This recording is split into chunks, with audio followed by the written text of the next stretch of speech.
بسم اللہ الرحمن الرحیم إن الحمد لله نحمده ونستعينه ونستغفره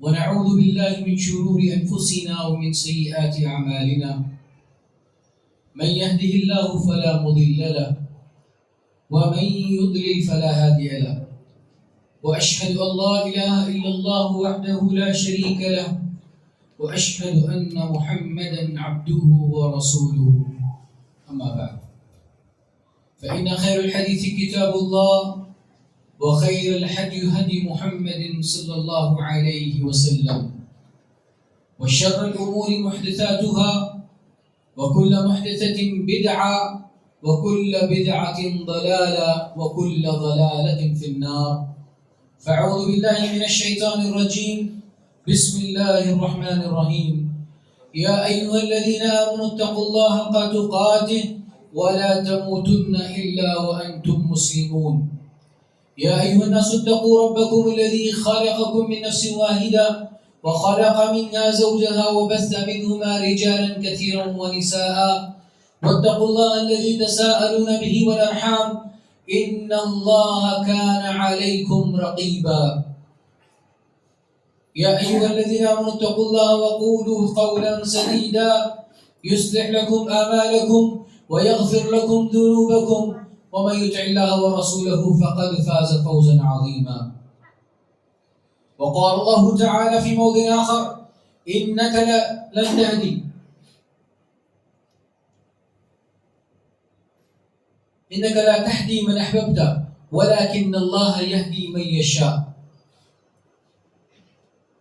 تمام تعریف و توصیف بزرگی و بڑائی حمد ثنا اس اللہ وحدہ لا شریک کے لیے ہے جو تمام جہانوں کا اکیلا تنہا خالق مالک رازق اور وہی معبود حقیقی ہے۔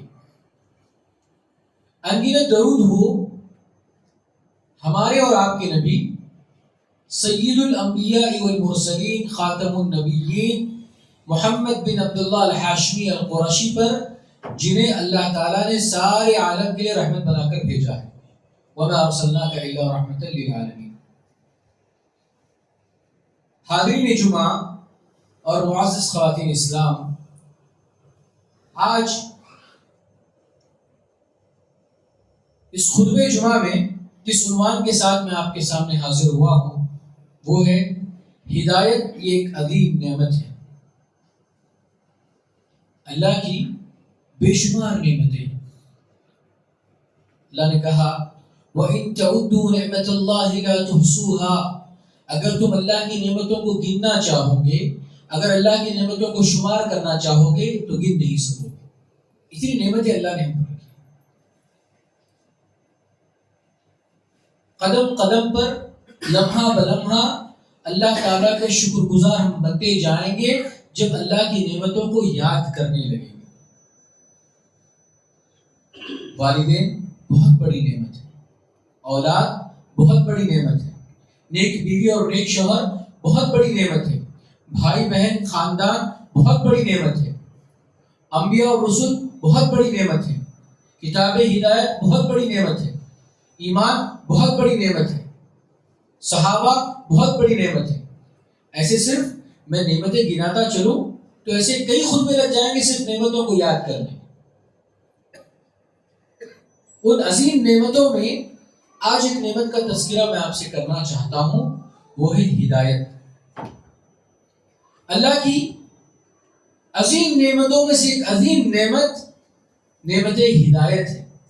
کسی بندے کو ہدایت مل جائے، کسی بندے کو توفیق مل جائے تو یقین مانو میں اللہ کے نزدیک اس کا بڑا مقام ہے۔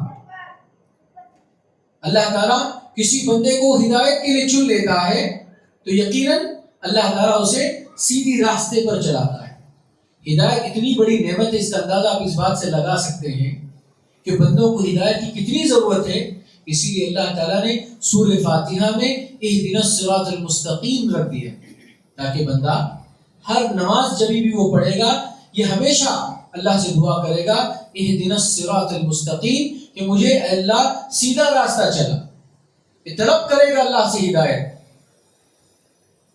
اور سیدھا راستہ بتا کر اللہ نے یہ کہا کہ ہمیشہ گمراہیاں بہت ہوں گی، بدعقیدگیاں بہت ہوگی، برے راستے بہت ہوں گے، خرافات بہت ہوں گے، بدعات بہت ہوں گے، لیکن سیدھا راستہ ہمیشہ ایک ہوگا. ہدایت کا راستہ ایک ہوگا. وہ راستہ اللہ تعالیٰ کے ایک بتائے ہوئے طریقے کے مطابق، اللہ کے نبی صلی اللہ علیہ وسلم کے طریقے کے بتائے ہوئے مطابق ہی رہے گا. جو راستہ اللہ کی طرف نہ لے جانے والا ہو، جو راستہ اللہ کے نبی صلی اللہ علیہ وسلم کی طرف لے جانے والا نہ ہو، وہ راستہ کبھی بھی صراط مستقیم نہیں ہو سکتا. سارے انبیاء کا راستہ صراط مستقیم ہے، لیکن یہ انبیاء جب لوگوں کو ہدایت کی طرف بلاتے ہیں، لوگوں کو دعوت کی طرف بلاتے ہیں، تو اللہ نے ان سے کہا، کیا کہا؟ انک لا تہدی من احببت. اللہ اللہ کے نبی صلی اللہ علیہ وسلم اپنے چچا کو زندگی بھر اسلام کی دعوت دیتے رہے، اپنے چچا ابو طالب کو زندگی بھر اسلام کی دعوت دیتے رہے، لیکن مرتے دم تک وہ کفر پر باقی رہے اور کفر پہ ہی ان کا انتقال ہوا. جب ایسی صورت میں اللہ کے نبی صلی اللہ علیہ وسلم بڑے غمزدہ ہوئے کہ میں لوگوں کو اسلام قبول کرانے کے لیے، لوگوں کو دعوت دینے کے لیے کتنی کوششیں کرتا ہوں. میں اپنے چچا ابو طالب، وہ بھی اسلام کے دشمن نہیں، کیونکہ اللہ کے نبی صلی اللہ علیہ وسلم کے چچا 3 طرح کے تھے.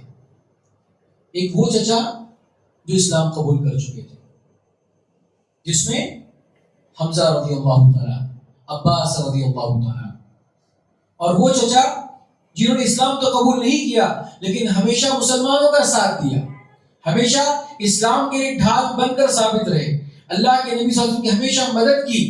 وہ ہے ابو طالب، حضرت علی رضی اللہ تعالیٰ عنہ کے والد، حضرت جعفر کے والد، حضرت عقیل کے والد، حضرت ام ہانی رضی اللہ عنہ کے والد، حسن و حسین رضی اللہ تعالیٰ عنہ کے دادا، جو ہدایت پر تو نہیں تھے لیکن اللہ کے نبی صلی اللہ علیہ وسلم کا بڑا ساتھ انہوں نے دیا.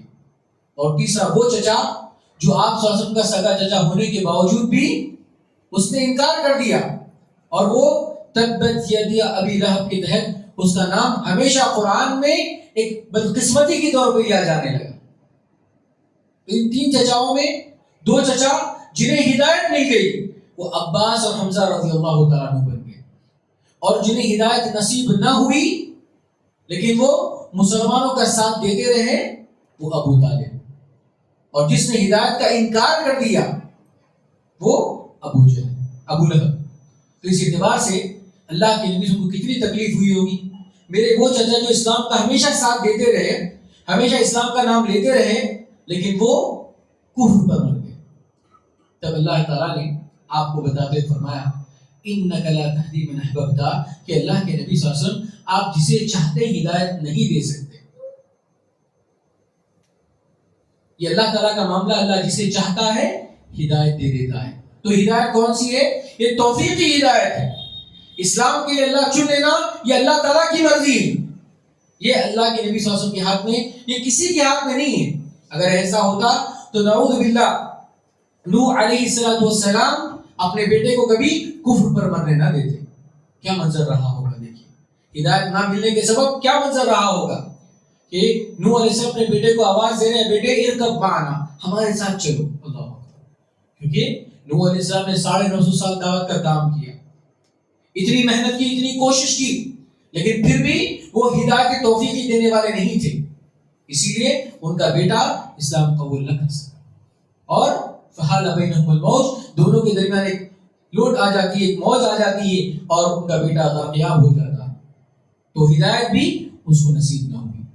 نوح علیہ السلام کی بیوی کو ہدایت نصیب نہ ہوئی، لوط علیہ السلام کی بیوی کو ہدایت نصیب نہ ہوئی، ابراہیم علیہ السلام کے والد کو ہدایت نصیب نہ ہوئی. تو یہ کون سی ہدایت ہے؟ یہ ہدایت توفیقی ہے، جو اللہ جسے چاہتا ہے اسے دے دیتا ہے. اب آپ بتائیں، اللہ کے نبی صلی اللہ علیہ وسلم کے اتنے قریبی چچا کو ہدایت نہ مل سکی، ابراہیم علیہ السلام کے والد کو ہدایت نہ مل سکی، نوح علیہ السلام کے بیٹے کو ہدایت نہ مل سکی، نوح علیہ السلام کی بیوی کو ہدایت نہ مل سکی، لوط علیہ السلام کی بیوی کو ہدایت نہ مل سکی، تو وہیں ہدایت کا انتخاب اللہ نے فرعون کی بیوی کے لیے کیا. اللہ، فرعون کی بیوی نے اسلام قبول کیا، اللہ نے اسے ہدایت دی، آسیہ علیہ السلام.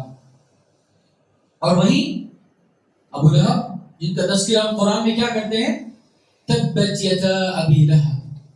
لیکن جانتے ہیں ابو لہب کے 5 بچوں نے اسلام قبول کیا، 5 بچوں کو ہدایت نصیب ہوئی. اللہ جسے چاہتا ہے ہدایت دے دیتا، اور ہدایت ایسی ہدایت کہ وہ 5 بچے بھی ہمیشہ تبت یدا ابی لہب وہ تب پڑھتے رہے. اللہ، یہ ہدایت جس میں اللہ تعالیٰ نے ابو جہل اور عمر رضی اللہ تعالیٰ عنہ کے بارے میں اللہ کے نبی صلی اللہ علیہ وسلم نے دعا کی، ہدایت کی دعا کی کہ اللہ تو دونوں میں سے کسی ایک کو چن لے. اللہ، کیونکہ دونوں کا بھی جو مقام تھا، اسٹرینتھ تھی، بہت زیادہ تھی. اس اعتبار سے اللہ کے نبی صلی اللہ علیہ وسلم نے جو دعا کی ان دونوں کے اعتبار سے کی. لیکن اللہ نے کس کے لیے ہدایت کا انتخاب کیا؟ عمر بن خطاب رضی اللہ تعالیٰ عنہ کے لیے، ابو جہل کے لیے انتخاب نہیں کیا. تو عمر رضی اللہ تعالیٰ عنہ کا انتخاب ہوا اور وہ ہدایت کے طور پر بڑے ثابت قدم اترے. کیونکہ عمر رضی اللہ عنہ کے اسلام کے بعد میں اسلام کا جو معاملہ تھا بالکل ہی الگ ہو گیا. اسی لیے اللہ کے نبی صلی اللہ علیہ وسلم نے عمر رضی اللہ تعالیٰ عنہ کو فرقان کا خطاب دیا کہ آپ کے آنے کے بعد کفر الگ ہو گیا، اسلام الگ ہو گیا. کفر اسلام میں واضح فرق آ چکا تھا. لیکن وہیں پہ ابو جہل کا نام پہلے ابو الحکم تھا، وہ بڑا حکمت والا دانا تھا، لیکن اس کی حکمت بیکار ہو گئی، اس کی دانائی بےوقوفی میں بدل گئی، اس کی حکمت جہالت میں بدل گئی. وہ اسلام کو قبول نہ کر سکا، ہدایت کو اپنا نہ سکا، وہ ابو الحکم کے بجائے ابو جہل کہلایا. تو ہدایت کسی نبی کے قریبی ہونے کے لیے دلیل نہیں ہے، نہ کسی کفار کے قریبی ہونے سے ہدایت نہیں ملے گی، ایسی کوئی دلیل نہیں. تو ذرا سوچیں، آج اس مسجد میں جتنے لوگ بیٹھے ہوئے ہیں اللہ کے فضل و کرم سے سارے ہدایت یافتہ ہیں. ذرا تصور کریں کہ جنہوں نے نبی کو دیکھا، جنہوں نے نبی کی صحبت میں رہے اور جو نبی کے ساتھ رہے، لیکن ان کو بھی اگر ہدایت نصیب نہ ہوئی، اگر آپ کو ہدایت نصیب ہوئی تو سوچیے اللہ تعالیٰ کی کتنی بڑی نعمت ہم کو ہے، جس کا اندازہ ہمیں نہیں. اللہ کے نبی صلی اللہ علیہ وسلم ہر وقت اپنے چچا کو دعوت دیتے رہے، لیکن اللہ نے کہا انک لا تہدی من احببت ولکن اللہ یہدی من یشاء. تو ولکن اللہ یہدی من یشاء میں ہم سب لوگ آتے ہیں کہ اللہ نے ہمیں ہدایت دی. تو اس ہدایت کی نعمت پہ جتنی شکر گزاری کریں گے اتنا ہمارے لیے اللہ تعالیٰ باقی رکھے. اسی لیے کبھی بھی ہدایت نصیب ہونے کے بعد ہم فخر و غرور میں نہ آ جائیں، بلکہ ہدایت آنے کے بعد ہمیشہ اللہ کے سامنے شکر گزاری کرتے رہیں اور اللہ سے اور ہدایت مانگیں.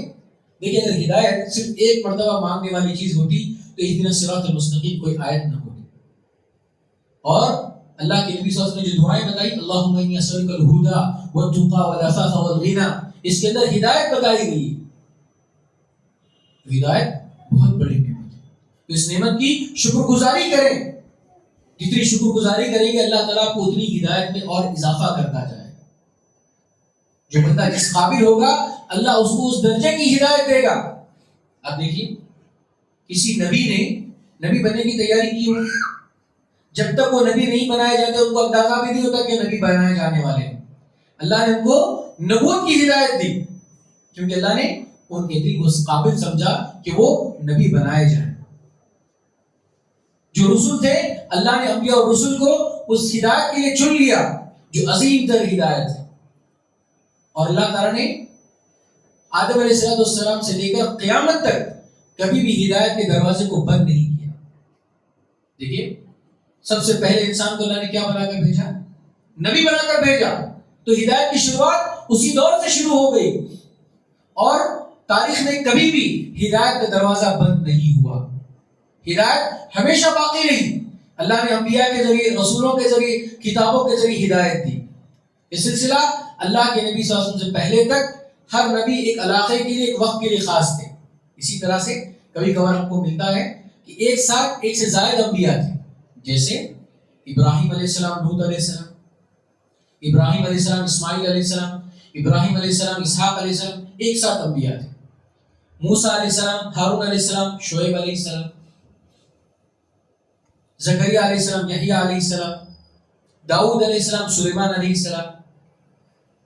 تو ہدایتیں ایک وقت کے لیے، ایک قوم کے لیے اللہ کے نبی صلی اللہ علیہ وسلم سے پہلے ہوا کرتی تھی. لیکن جیسے اللہ کے نبی صلی اللہ علیہ وسلم آئے تو آپ کی ہدایت قیامت تک کے لیے ہو گئی، اور آپ کی کتاب قیامت تک کے لیے ہو گئی. اور آپ صلی اللہ علیہ وسلم ہر دنیا کے کونے کونے کے لیے نبی کے طور پہ قائم ہوئے کہ آپ کی ہدایت ہر جگہ کے لیے رہی. تو مطلب یہ ہوا کہ جو ہدایت اللہ کے نبی صلی اللہ علیہ وسلم سے ہم کو ملی ہے، جو ہدایت قرآن سے ہم کو ملی ہے، اللہ نے آپ صلی اللہ علیہ وسلم کو بھی ہدایت والا کہا، قرآن کو بھی ہدایت کہا، اور اسلام کے لیے بھی ہدایت کہا.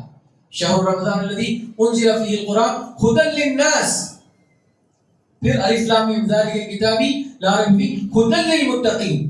اللہ، تو ہدایت کے یہ راستے اللہ نے بتائے. اللہ کے نبی صلی اللہ علیہ وسلم کا راستہ چلیں گے ہدایت نصیب ہوگی، قرآن کو صحیح انداز میں پڑھیں گے ہدایت نصیب ہوگی، صحابہ کرام کے طریقے پر چلیں گے صحیح ہدایت نصیب ہوگی. تو ہدایت میں بھی صحیح ہدایت کی ضرورت ہے، صحیح توفیق کی ضرورت ہے. ذرا سوچیے میرے بھائیو، جب اللہ تعالیٰ جس کو چاہتا ہے اسلام کی ہدایت دیتا ہے تو اسلام کے ساتھ ساتھ عمل کی بھی ہدایت اللہ ہی دیتا ہے، عمل کی توفیق بھی اللہ ہی دیتا ہے. اگر کوئی بندہ مسلمان تو لیکن نمازیں نہیں پڑھ رہا ہے تو اس کا ہرگز یہ مطلب نہیں کہ مسلمان اپنی جگہ بڑے فخر و غرور میں چلا گیا، نہیں، بلکہ اللہ نے اسے ہدایت نہیں دی، اللہ نے اسے توفیق نہیں دی کہ آ میرے بندے میری مسجد میں تو نماز پڑھ، میرے گھر میں تو میرے سامنے سجدہ ریز ہو جا. تو ایسے مسلمان جن کی زمینیں آج تک اللہ کے دربار میں سجدہ ریز نہ ہوئی، وہ ہدایت نماز سے محروم ہیں، وہ توفیق صلاۃ سے محروم ہیں. اور کئی مسلمان ہیں شاید کبھی زندگی میں انہوں نے ہاتھ اٹھا کر اللہ سے دعائیں مانگی ہوگی اپنے لیے، اپنے اولاد کے لیے، اپنے ماں باپ کے لیے، دنیا جہاں کے لیے. اگر انہوں نے یہ دعا نہیں مانگی تو مطلب انہیں یہ ہدایت نصیب نہیں ہوگی، انہیں یہ توفیق نصیب نہیں ہوگی. تو صرف یہ نہ سمجھ لینا کہ ہم مسلمان ہیں تو ہمیں ہدایت مل گئی، اب کوئی ہدایت کی ضرورت نہیں ہے، بلکہ ہدایت کے مراحل. اللہ تو ہدایت غیر مسلموں کو بھی دیتا ہے، اللہ تو ہدایت جانوروں کو بھی دیتا ہے، لیکن وہ ہدایت ایمان والوں کی ہدایت کی طرح نہیں. جیسے کس نے ہدایت دی شہد کے مکھی کو کہ فلاں جگہ جائے اور شہد کے لیے تیاری کرے؟ کس نے چونٹیوں کو یہ بتایا کہ وہ جائیں اور زمین کے اندر اپنے گھر بنائیں؟ یہ سارے جانور جو دیکھتے ہیں، جو اپنے بچوں کو دیکھ کر تڑپنے لگتے ہیں، انہیں کس نے ہدایت دی؟ یہ ہدایت اللہ ہی کی تو ہدایت ہے، لیکن یہ ہدایت ایمان والی ہدایت نہیں، یہ ہدایت توفیق والی ہدایت نہیں. وہیں آپ دیکھیے جتنے بھی غیر مسلم ہیں ان کو اچھی برے کی تمیز ہوگی نا دنیا کے اعتبار سے، وہ اپنا نقصان تو نہیں کر رہے ہیں، ان کو معلوم ہے کیا کھانا ہے کیا نہیں کھانا ہے. تو یہ بھی ہدایت ہے. یہ بھی آج دیکھ رہے ہیں کئی غیر مسلم جتنی بھی ایجادات کر رہے ہیں، جتنی بھی دنیا میں ترقی کر رہے ہیں، وہ کیا اپنے بلبوتے پر کر رہے ہیں؟ نہیں، یہ اللہ کی ہدایت ہے، کیونکہ اللہ نے جس کو بھی پیدا کیا اس کو ہدایت دی. خلق فہدی. لیکن ہدایت کے مراتب الگ الگ ہیں. بعض ہدایت صرف کھانے پینے کی حد تک ہے، بعض ہدایت صرف سمجھنے کی حد تک ہے، اور اکثر ہدایت کا جو معاملہ ہمارے ایمان سے تعلق ہے، جو آج کا ہمارا موضوع ہے، وہ ایمان والی ہدایت ہے. تو کوئی یہ نہ سمجھ جانا کہ ایک مرتبہ مجھے ہدایت مل گئی تو اسی ہدایت پر میں چلوں گا. کئی ایسے لوگ ہیں جنہیں ہدایت تو ملی لیکن وہ ہدایت ان سے چھین لی گئی. اسی لیے کیا کہا جاتا ہے، یا ایھا الذین آمنوا اتقوا الحق تقاته ولا تموتن الا وانتم مسلمون، کہ تم مرتے دم تک مسلمان رہو. ایک حدیث میں کیا آتا ہے، ایک بندہ جنت کا عمل کرتا جاتا ہے یہاں تک کہ اس کے اور جنت کے درمیان ایک ذرا کا فاصلہ رہ جاتا ہے، ایک ہاتھ کا فاصلہ باقی رہ جاتا ہے. پھر وہ بندہ جہنم کے کام کرنے لگتا ہے اور وہ جہنمی بن جاتا ہے. اور کہا ایک بندہ زندگی بھر جہنم کے کام کرتا رہتا ہے یہاں تک کہ جہنم اور اس کے درمیان ایک ہاتھ کا فاصلہ باقی رہتا ہے، لیکن جب اللہ کی ہدایت نصیب ہوتی ہے وہ جنتی بن جاتا ہے. تو ہدایت کا معاملہ اللہ کے حوالے. اسی لیے اللہ سے بار بار ہدایت مانگے. آپ دیکھیے ابو سفیان رضی اللہ تعالیٰ عنہ اور ابو قحافہ رضی اللہ تعالیٰ عنہ، ان دونوں کی مثالیں میں دیتا ہوں. آپ اسلام آیا، 13 سال آپ صلی اللہ علیہ وسلم مکے میں رہے، پھر مدینے میں آپ 10 سال رہے. تو 8ویں ہجری کے قریب میں جو فتح مکہ ہوئی، جہاں پہ اللہ تعالیٰ نے مکہ کو فتح کیا، تو یہ 13 سال اور وہ 8 سال 21 سال. تو ابو سفیان رضی اللہ تعالیٰ عنہ اور ابو قحافہ رضی اللہ تعالیٰ عنہ اسلام کے آنے کے بعد، اللہ کے نبی کی بعثت ہونے کے بعد 21 یا 20 سال کے بعد اسلام قبول کر. تو آپ دیکھیں کہ ہدایت کے لیے اللہ جس کو ہدایت دینا چاہتا ہے ان کو اللہ تعالیٰ موت نہیں دیتا جب تک وہ ہدایت پہ نہ آ جائے. ورنہ اس سے پہلے جنگ بدر ہوئی جس میں ابو جہل مارا گیا اور جتنے اسلام کے دشمن تھے وہ سارے مارے گئے.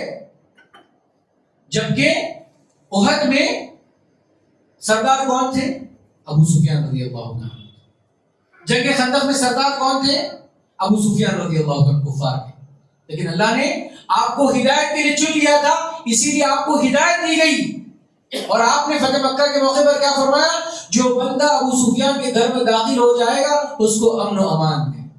تو اللہ جب کسی بندے کو ہدایت دینا چاہتا ہے تو پچھلے کے معاملات الگ ہو جاتے ہیں. جس گھڑی اللہ اس کو ہدایت دیتا ہے اسی گھڑی اس کے لیے ہدایت کے معاملات آسان ہو جاتے ہیں. وہیں آپ دیکھیں خالد بن ولید رضی اللہ تعالیٰ عنہ، جو جنگ احد جو جیتی ہوئی بازی تھی وہ ہار میں تبدیل ہو گئی. 70 سے زائد صحابہ شہید ہو گئے. کون سبب بنے؟ خالد بن ولید رضی اللہ تعالیٰ. لیکن اللہ نے انہیں ہدایت دینا مقصود تھا. خالد بن ولید کے جو والد تھا بڑا سمجھدار انسان تھا، لیکن اس نے کفر کیا، اس نے انکار کیا. لیکن وہیں خالد بن ولید رضی اللہ تعالیٰ عنہ کو اللہ تعالیٰ نے اسلام کے لیے چن لیا، اسلام کے لیے ہدایت دی، اور پھر وہ سیف اللہ مسلول بنے، خالد سیف اللہ بن گئے. تو مطلب یہ ہوا اللہ تعالیٰ جس کو ہدایت دینا چاہتا ہے اس کو کوئی نہیں روک سکتا، اور اللہ تعالیٰ جسے گمراہ کرنا چاہے اسے کوئی ہدایت پہ نہیں لا سکتا. اسی لیے میرے بھائیوں یہ ہدایت یہ بہت بڑی نعمت آپ کو ملی ہے.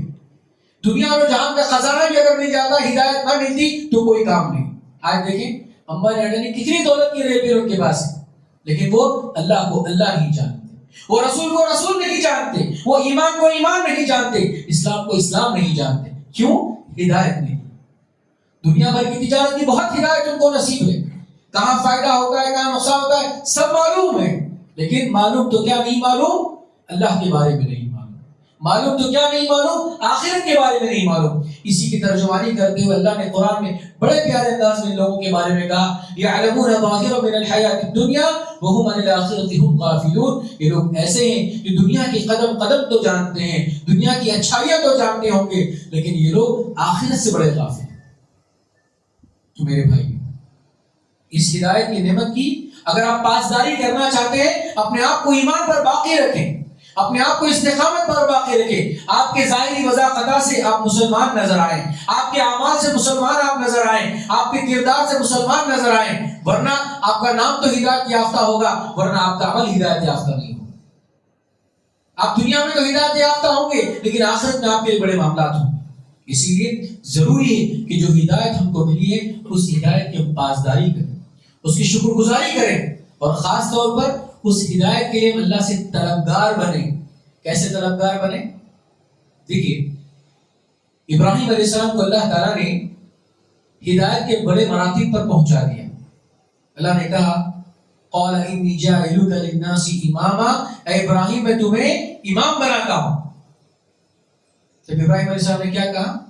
اللہ مجھے صرف ہدایت نہ دے بلکہ میری اولاد کو بھی ہدایت دے، میری ذریت کو بھی ہدایت دے. کیونکہ اولاد کی ہدایت اور ذریت کی ہدایت کتنی بڑی ہدایت جانتے ہیں آپ؟ اپنی آنے والی نسلیں یہ ساری ہدایت یافتہ ہوں گی. تو یقین مانو کہ ابراہیم علیہ السلام کی اللہ نے دعا قبول کی اور سارے ہدایت یافتہ بن گئے. کس کی وجہ سے؟ ابراہیم علیہ السلام کی وجہ سے.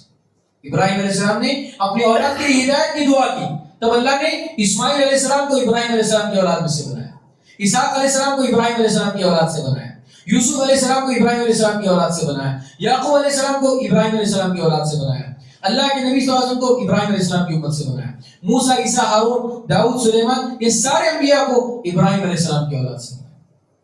تو ہدایت نہ صرف اپنے لیے مانگے بلکہ اپنے آنے والی نسلوں کے لیے مانگے، کیونکہ ہم نہیں جانتے جو فتنے آ رہی ہیں دنیا میں، ہماری قوم، ہمارے گھر، ہماری ذریت، ہماری نسلیں پتہ نہیں ہدایت پہ باقی رہے نہ رہے. اسی لیے ہمیں دعائیں کرنی چاہیے اپنی اولاد کے لیے، اپنی ذریت کے لیے، اپنی قوم کے لیے کہ اللہ انہیں ہدایت پر باقی رکھ، کیونکہ اللہ کا وعدہ ہے قیامت تک ہمیشہ لوگ ہدایت پر باقی رہیں گے. کچھ لوگ، ایک جماعت مسلمانوں کی ہمیشہ ہدایت پر باقی رہے گی، کوئی دور میں ہدایت سے خالی نہیں رہے گی. تو اللہ سے ہم دعا کریں کہ وہ ہماری اولاد کو بھی ان ہدایت کی گروہ میں شامل کر دیں. ایسی اگر ہدایت کی ہم دعا کریں گے یقین ہمارے لیے کامیابی ہوگی. اور دوسری چیز، ہدایت سے انکار کرنے والے کام نہ کریں. ہدایت سے انکار کرنے والوں کا کام کیا ہے؟ نافرمانی کرنا اللہ تعالیٰ کی، اللہ کے نبی صلی اللہ علیہ وسلم کی نافرمانی کرنا. جو بندہ اللہ تعالیٰ کی نافرمانی کرتا ہے، جو اللہ کے رسول صلی اللہ علیہ وسلم کی نافرمانی کرتا ہے، وہ ایمان و ہدایت لانے کے باوجود بھی گمراہی کی طرف چلا جاتا ہے، وہ کفر کی طرف چلا جاتا ہے. اسی لیے اپنی ہدایت کی حفاظت کریں. کیسے حفاظت کریں؟ نیک عمل کے ذریعے حفاظت کریں. اگر آپ گناہ کریں گے آپ کی ہدایت چھین لی جائے گی. اور ایک وقت پہ آتا ہے، اللہ کے نبی فرماتے ہیں کوئی بندہ نماز میں جب پیچھلی صفوں میں کھڑا ہوتا ہے تو سب سے افضل ترین صف مردوں کے لیے کون سی ہے؟ پہلی صف. کوئی بندہ پہلی صف سے دور ہوتے دوسری صف، تیسری صف، ایسے کرتے کرتے وہ ایک مرتبہ مسجد سے باہر ہو جائے گا اور مسجد کو آنے تک کی توفیق نہیں ملے. تو ہدایت میں کیا ہے؟ ہمیشہ سبقت لینی چاہیے، آگے بڑھنا چاہیے. تو میرے بھائیوں، ہدایت کے جو راستے ہیں، قرآن کو سمجھ کر پڑھنا، احادیث کو پڑھنا. میرے بھائیوں، کتنے افسوس کی بات ہوگی اس دنیا سے ہم چلے جائیں اور پوری قرآن سمجھ کر نہ پڑھیں. اس دنیا سے ہم چلے جائیں، ہم کو یہ معلوم نہ ہو کہ بخاری اور مسلم میں کیا احادیث ہے. اللہ اکبر. اسی لیے اپنے زندگی کا وقت نکالیں. اور پڑھنا کوئی شرط نہیں ہے، پڑھنا آنا کوئی شرط نہیں ہے. اگر آپ کو پڑھنے نہیں آتا، آپ اس عمر میں پہنچے ہوئے کہ پڑھنا آپ کے لیے مشکل ہے، کوئی بات نہیں.